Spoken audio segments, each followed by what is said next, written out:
If you've been a streamer for several years, you've noticed some big changes. The biggest change of all is price. Rates just keep going up.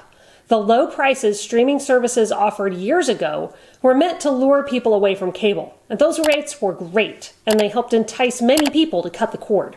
That's right, Nicole. Low rates were great. You could leave cable and sign up for a service like YouTube TV and get everything you wanted for a mere $35 a month. At time of recording, YouTube TV now costs $72.99 a month. That's an increase of more than 108%. YouTube TV certainly isn't alone. All of the major streaming services seemingly have annual price hikes, if not twice a year. This leaves consumers understandably frustrated that savings are evaporating. Exactly, and this begs the question of if streaming is still cheaper than cable. Let's dig in and see if it's still the more affordable option. Whenever you compare two options, price is the obvious place to start. It's hard to nail down an average cost for cable. There are multiple players in the space. Some options may allow you to bundle internet with TV service. U.S. News reported roughly 18 months ago that the average cost was just over $215 a month. CNET reported in July of 2023 that the average cost for basic cable and internet and TV was $132, and a premium cable package was $199. So it is tough to get a true average. However, we still commonly speak with people who are spending $250, $300 or more on their monthly cable packages. For many, though not all, of these people, streaming is still more affordable than cable, depending on what they watch. Exactly, Nicole. Live TV streaming services range from under $10 per month with Frndly to $80 plus with Fubo and DirecTV Stream. With live services like Fubo and DirecTV Stream pushing towards $100 a month, any available savings becomes trickier to achieve. However, streaming still doesn't have many of the fees found with cable and satellite. Those range from device fees to cancellation fees and more. So streaming is still more affordable for many, depending, again, on what you watch. But services need to be careful. With cable customers at record lows, companies could slash monthly rates and possibly entice customers to return. Yeah, and that's especially true when you factor in internet costs. If you're new to cord cutting, you may not realize that you need internet service to access streaming. So that cost should be considered, but only to a certain extent. That's for one simple reason. If you were to need internet service at home regardless of TV, its role becomes less of an issue, in our opinion. And that aside, it's still important to keep internet costs in mind with streaming. Like cable, internet costs range widely. U.S. News reports that half of Americans pay between $41 to $80 a month for high-speed internet service. We personally pay Cox $90 a month for service. We both work from home, so we need fast, reliable internet. When taking internet costs into consideration, speed and data caps are essential to keep in mind. The last thing you want is to switch to streaming and get a surprise when your internet bill skyrockets.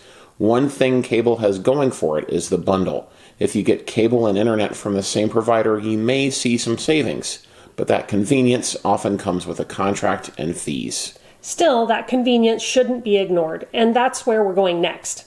When you're looking at whether streaming is still cheaper than cable, likely the most important consideration is what you watch. The elephant in the room here is whether or not you absolutely need live TV. Exactly. As many longtime streamers will tell you, live TV is becoming incredibly more expensive.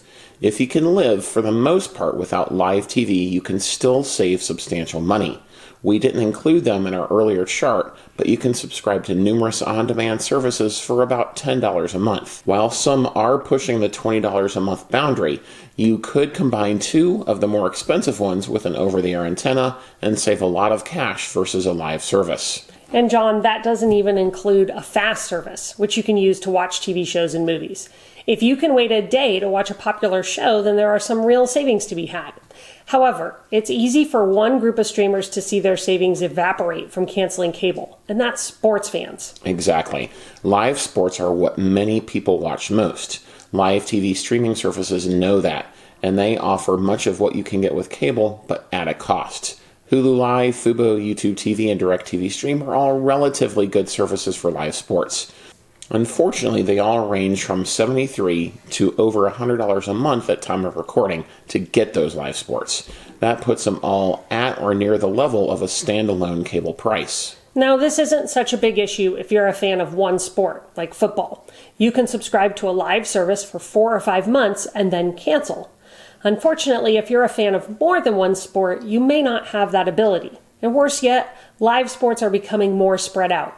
Streaming apps want their piece of the pie, which is forcing streamers to subscribe to more and more services to get the games they want. Peacock is a perfect example of this with their exclusive airing of the Chiefs vs. Dolphins playoff game this past season.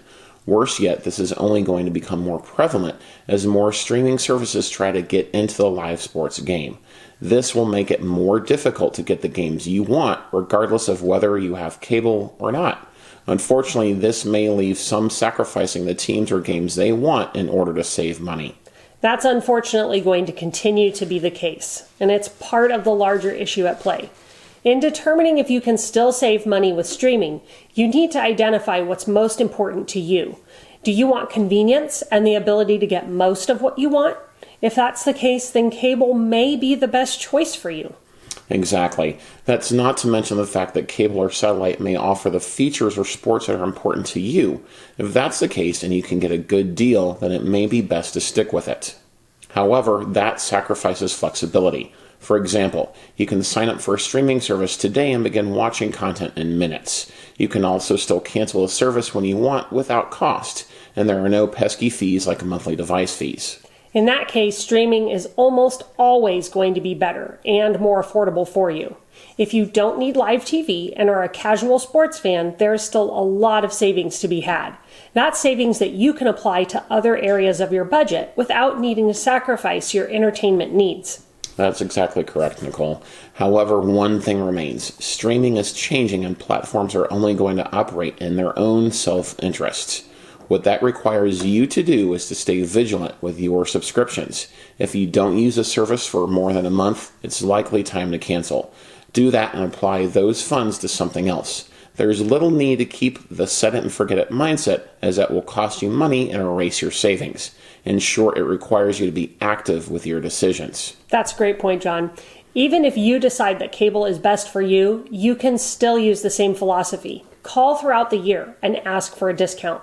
Cable companies are losing customers in droves. It's cheaper for them to offer you a deal rather than lose you altogether. Well, that's it for our video.